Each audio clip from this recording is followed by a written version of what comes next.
Hello guys, welcome to my channel পারমিতার সংসারে।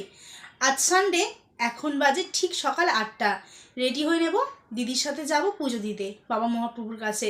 আগের ব্লগে তোমরা দেখেছো যে আমাদের এখানে হরিনাম হচ্ছে, আজকে তার লাস্ট দিন। আজকে হচ্ছে তোমার এখানে গন্ডি কাটা হবে, পুজো দেওয়া হবে, তারপর নগর কীর্তনে বেরোনো হবে, আর সন্ধেবেলা হবে বাতাসা সরানো। সব তোমাদের সাথে শেয়ার করব। চলো, আমি এখন রেডি হয়ে নেব। তোমাদেরকে কী ড্রেস পরবো সেটা একবার দেখিয়ে নিই। এই যে দেখো, এই জামাটা পরবো, মিশো থেকে নিয়েছিলাম কুর্তিটা, বেশ ভালো এসেছে, দেখতেও খুব সুন্দর। ভাবলাম এটাই পরি, রেডি হব।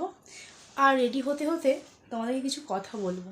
জানো তো, কিছু মানুষকে না কোনোদিন ক্ষমা করা উচিত নয়। যারা বেঈমান তারা সারা জীবন বেঈমান থাকে, তারা কোনোদিনও নিজেকে শোধরায় না, আর তারা একই রকম থেকে যায় সারাটা জীবন।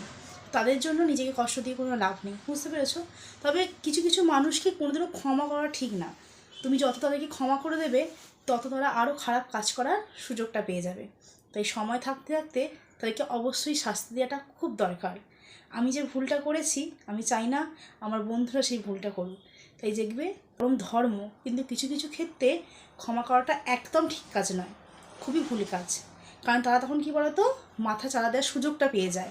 ওইটা কথা আছে না যে বিষ গাছকে কোনোদিনও বাড়তে দিতে নেই, সেটাই হচ্ছে কথা। বিষ গাছকে গোড়া থেকে কেটে ফেলতে হয়।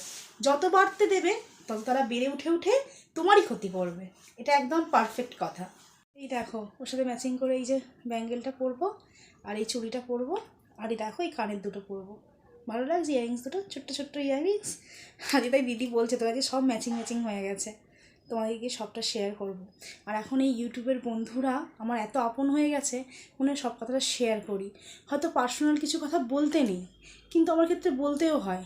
কারণ আমার মনে হয় যে আমি শুধু এখানে ভিডিও করতে আসিনি, কিছু শিখতেও এসেছি, বা কিছু মানুষকে বলতেও এসেছি। হয়তো আমার মতো পরিস্থিতিতে অনেকেই আছে যারা আমার থেকে অনেক কিছু শেখার বা মাথা চালা দেওয়ার সুযোগ পাবে।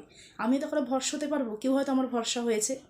রাইকে আজকে এই ড্রেসটা পরিয়ে দেবো, নগর কীর্তনে বেরোবে তো, সারাদিন ঘুরবে, তাই একটু হালকা পাতলা ড্রেসই পরাচ্ছি। আবার আবির খেলবে, তাই ভাবলাম যে ভারী কিছু পরিয়ে লাভ নেই, যা পরবে রাত্রিবেলা পরবে। বাবা মহাপুর কাছে পুজো দেবো ওর নামে।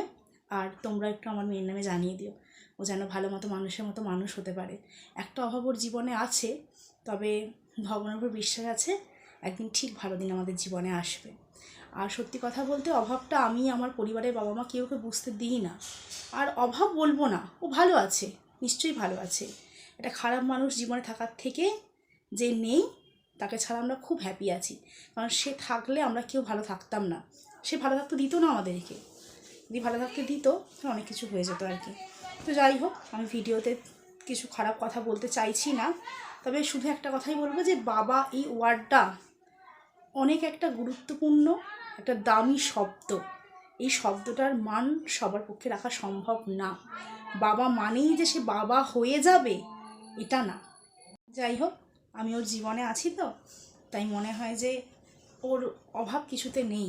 কারণ একটা মা একটা সন্তানের কাছে অনেক বড় হাতিয়ার, অনেক বড় অস্ত্র।